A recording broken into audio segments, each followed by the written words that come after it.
সব্যসাচী আর ক্রিসমাসে ঘুরতে আসবি না, ক্রিসমাসে বাড়িতে থাকা। এক্স্যাক্টলি।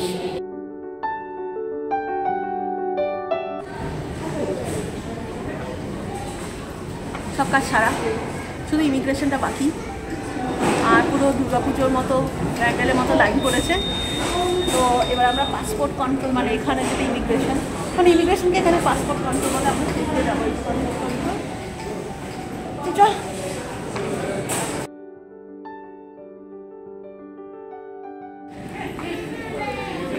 তো হাঁটতে হাঁটতে আমরা এই ইমিগ্রেশনের দিকে এলাম।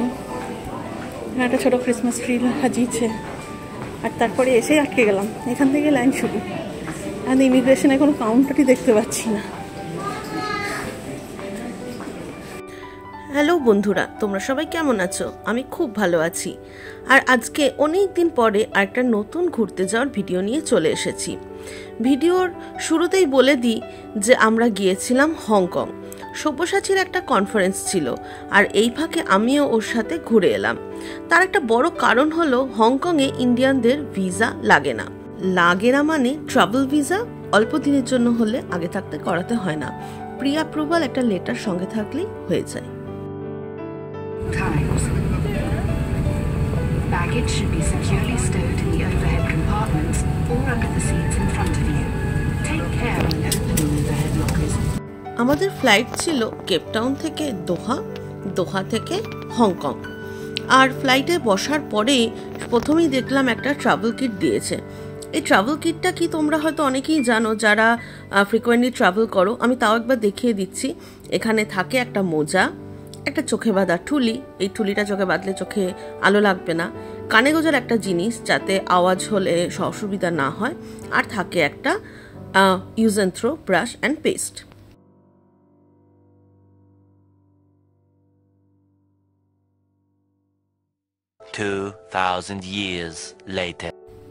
দেখতে দেখতে আমরা কিন্তু প্রায় দোহা পৌঁছে গেছি, আর 2 মিনিটের মধ্যে আমাদের ল্যান্ডিং। দোহাতে আমাদের সময় আছে 4 ঘন্টা, তাই কোনো তাড়াহুড়ো নেই।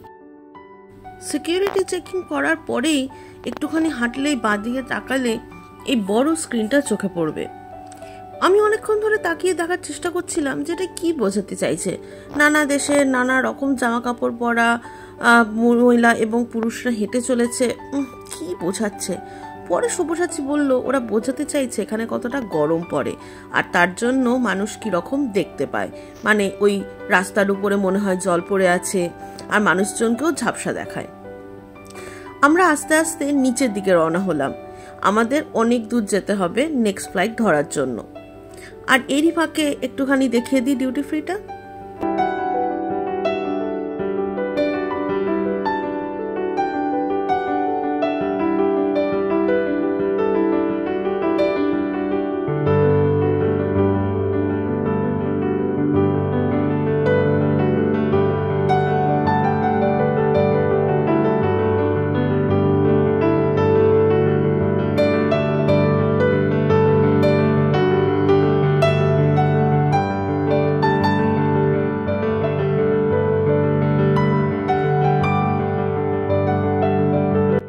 আমাদের লেওভার আছে 4 ঘন্টার।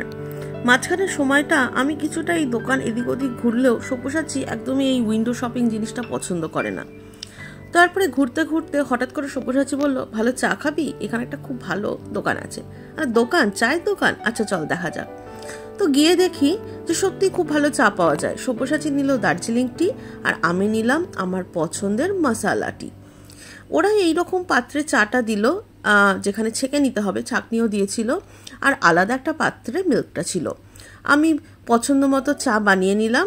আমার যা না হলেই নয়, ভালো করে দুধ চিনি মিশিয়ে আমার চাটা বানিয়ে নিলাম, আর খুব সুন্দর গন্ধ উঠছিল চা থেকে। পারফেক্ট মশালা টি। এইবার আমি উঠে গেলাম আমাদের হংকংয়ের ফ্লাইটে।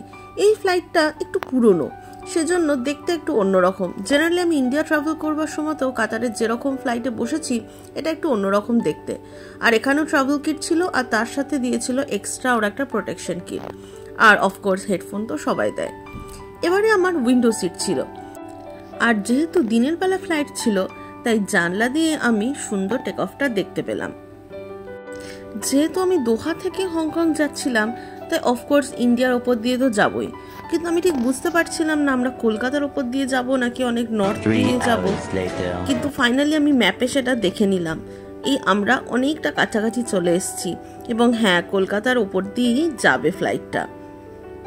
এই দেখো, আমি এবার ম্যাপে ভালো করে দেখাতে পারবো যে এক্স্যাক্টলি আমরা এখন কোন জায়গায় আছি। আমরা প্রায় কলকাতার ওপরে আছি, ঢাকা থেকে একটু দূরে। ও মা, আমি বোধহয় কলকাতার ওপর দিয়েই যাচ্ছি, কি মজা।